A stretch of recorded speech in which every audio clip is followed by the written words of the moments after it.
Well, hello there, fans of all music that is heavy. This is Peter Scove, and you're watching Music is a Journey.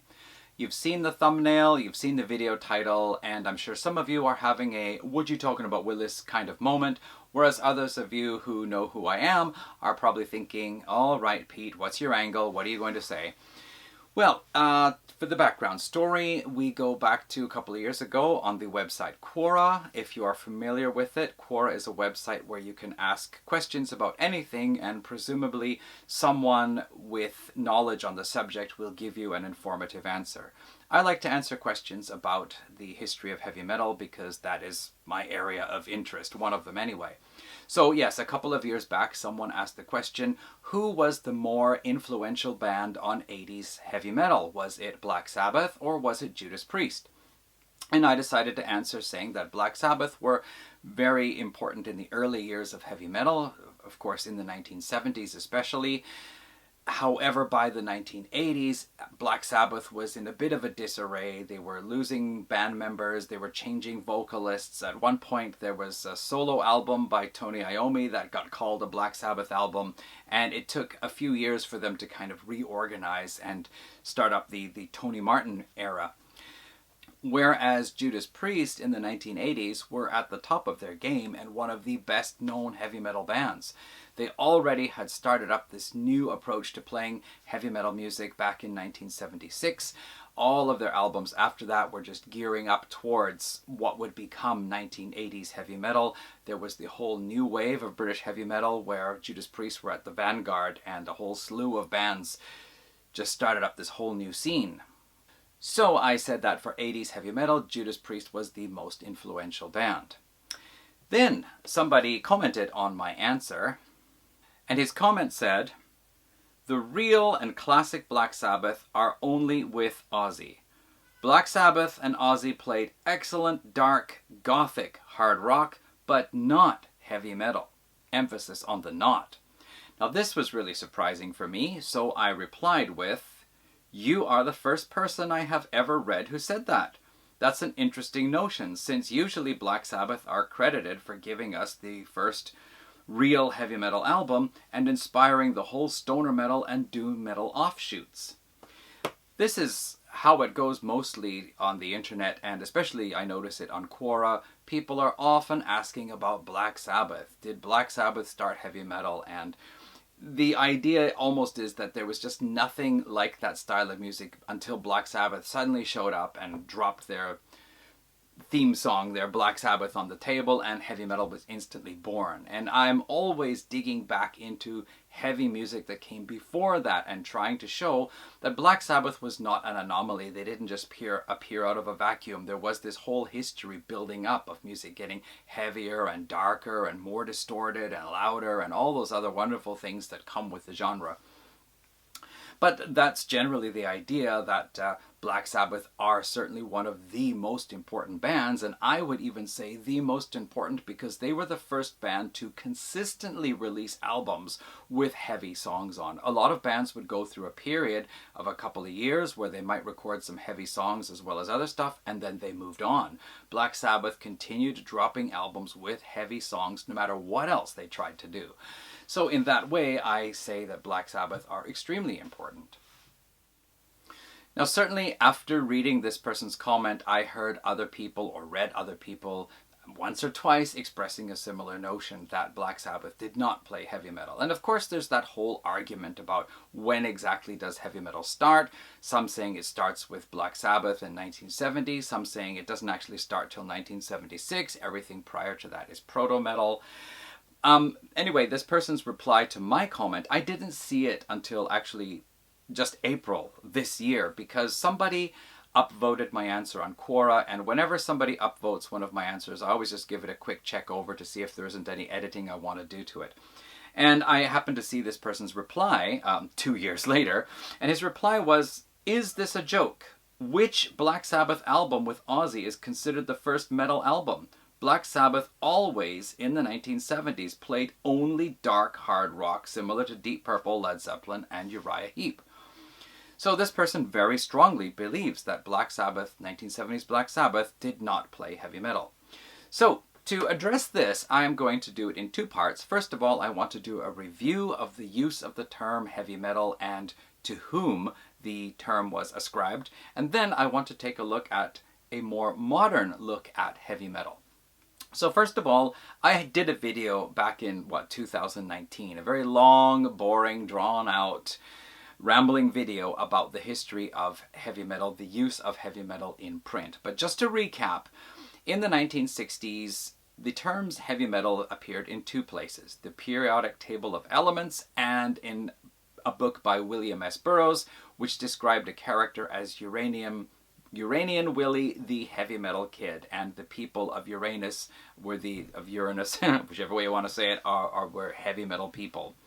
Now, it was this term that actually started showing up with the beatnik culture and finding its way into rock music. The term, I'll throw some quotes on here from where the term appeared in the later half of the 1960s. So it started showing up, but it wasn't really used to describe a particular style of music. It seemed to be just a cool term to throw around to give a kind of feeling or impression about something. However, we see that in 1970, Mike Saunders is probably the first person to actually use the term to describe a particular style of music.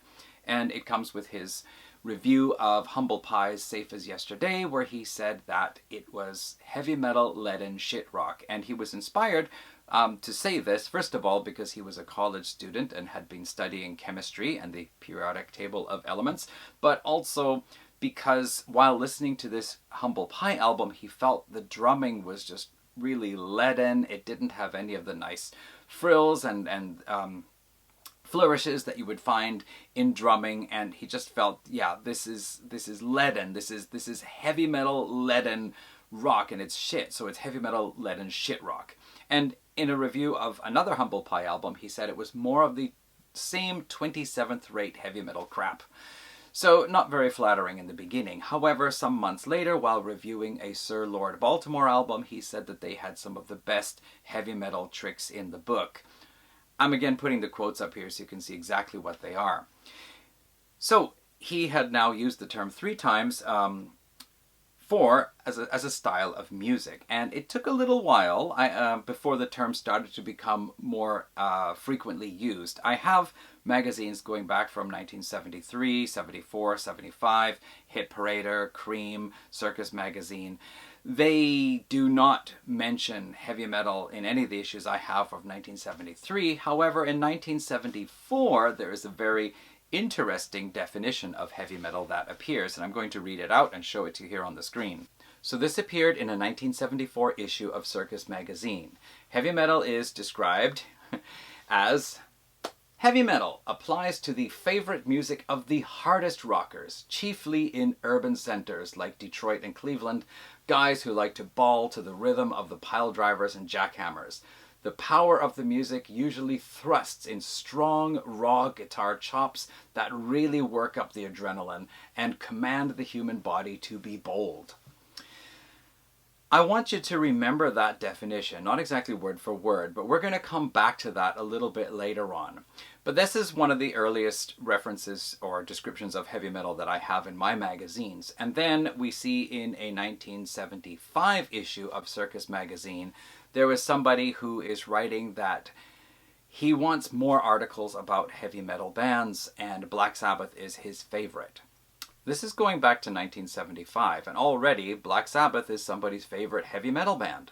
So we have a concept of what heavy metal music should be, and we find in these issues of Cream and Circus Magazine, there is the term heavy metal is used in articles about Queen, in articles about Bad Company, Steve Marriott, Grand Funk Railroad, and some others as well. So the concept by the mid-1970s is that heavy metal is the hardest of the rockers, the loud guitars, the solos, the pounding drums, the powerful voices. The most extreme of rock music is what heavy metal is. Now, a very interesting thing is that as the term started to become more and more popular throughout the 1970s, critics who were there from the beginning noted that heavy metal actually was a very brief period, And I want to read you some quotes here that mention this. So, from a book by Steve Waxman, This Ain't the Summer of Love, Conflict and Crossover in Heavy Metal and Punk. In one chapter, The Dream Is Not Over, he writes, writing in 1977, after punk had exploded in New York and London, Lester Bangs saw little evidence that heavy metal remained a viable genre, and made the resounding claim, I submit that there was no such thing as heavy metal after the year 1972. This is a famous music critic writing this in 1977, that there was no heavy metal music after 1972. And this is interesting because we find that the very heavy music that appeared somewhere between late 1969 and up to around 71, the genre changed after that. It went more in a hard rock direction. A lot of the bands that played that heavy metal, heavy style music abandoned it and moved on to other things. Some of them just became rock bands. Some of them became progressive rock bands. That really dark, doomy period, that downer rock or heavy rock period, passed. And we went on to bands more like Kiss and Aerosmith, bands that were doing more hard rock style, but they were being called heavy metal in the press. Okay, I want to read another quote from Steve Waxman's book. Another critic, Gene Scarlatti, put the matter well.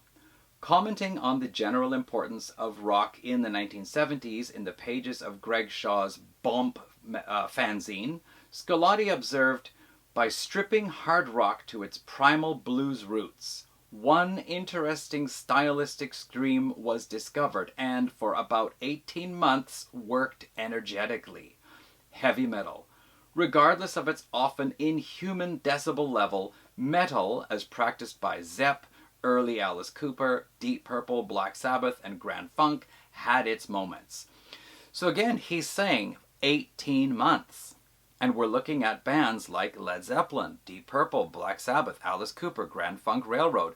This is the concept of what heavy metal was in that period, 1969 to 71, 72. I got one more quote I want to read about this. So this next quote comes from a December 1976 issue of People magazine featuring Led Zeppelin on the front cover. And the front cover caption reads, Robert Plant of Led Zeppelin. His songs spin heavy metal rock into platinum. 1976, they're calling Led Zeppelin heavy metal. All right, let's take a look at the opening of that article. The article, which can be found online, by the way, begins with, rock and roll is barely 2 decades old, but its historians have already determined its dark ages. During the decline of the Beatles' civilization, but before the enlightenment of Los Angeles and Nashville had taken a firm hold, that was the heavy metal age, roughly 1969 to 71, when one group, Britain's Led Zeppelin, emerged as the genre's unrivaled sovereign. Okay, so I think you can understand now that by 1976, 1977, the concept of heavy metal was that it was a particular style of rock music, very loud, very bombastic, very doomy even at times, but it lasted from 1969 to 1971, an 18-month period, a 2-year period, whatever. That was the idea. Okay, so of course we move on. Throughout the 1970s, we get to the 1980s with the new wave of British heavy metal. We move on to thrash metal and the more extreme forms of thrash metal, which are now referred to as first wave black metal because of the satanic imagery and lyrics of the music. We get on to metal just getting more and more brutal and heavier and faster and whatever until we reach the 1990s, where we see a big changeover happening in the sound of the recordings. And that's going to move us on to the second part of this video response. A couple of days after I read the reply to my comment, the reply that said, "Is this a joke?" I happened to catch a video on the YouTube channel The Punk Rock MBA, hosted by Finn McKinty, who does excellent videos on various artists and subgenres. Great stuff. So he did a video called Metal Peaked in the 2000s. Here's why. And I was very curious about this. So I watched his video and he talked about how metal reached a cultural and commercial peak in the 2000s. First of all, the success of nu metal with bands like Slipknot and Linkin Park and other artists, but also that metal was being featured in, for example, programs or videos by Bam Margera, or appearing in other popular TV programs. Of course, there was the Osbournes, which became a big hit. As well, there was the whole Guitar Hero video game thing, where a lot of youngsters playing video games were being introduced to heavy metal music. Now, it was very interesting for me to hear him talk about just how commercially successful metal was in the 2000s, because a lot of the things he said felt like exactly what we were talking about in the 1980s, because I remember in 1983, Def Leppard's Pyromania hit number 2 on Billboard. Quiet Riot's Mental Health hit number 1. And by the end of 1983, I remember in a year wrap-up news video, they said that 1983 was the year that heavy metal became a household term. It reached such a commercial peak in the 1980s with the whole glam metal thing, as well as bands like Judas Priest, Iron Maiden, Accept, and whatnot. As well, you had the whole thrash metal thing taking off. It just seemed that metal was the thing, and there was even this whole metal-ploitation, as they call it, where record companies were just hiring musicians for the weekend to throw out a metal album just to try to feed this hunger for people wanting to hear music from new bands. It was a thing.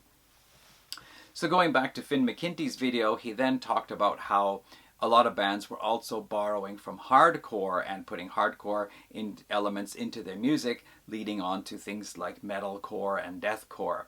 And that was, again, an interesting thing for me to hear him talk about, because we talked about the same thing in the 1980s. The new wave of British heavy metal, a lot of bands put in some punk elements, often said about Paul Di'Anno giving Iron Maiden a punk element. Also, if you listen to the first Tigers of Pantang album, or if you listen to the first Tank album, you can hear punk rock elements in the music.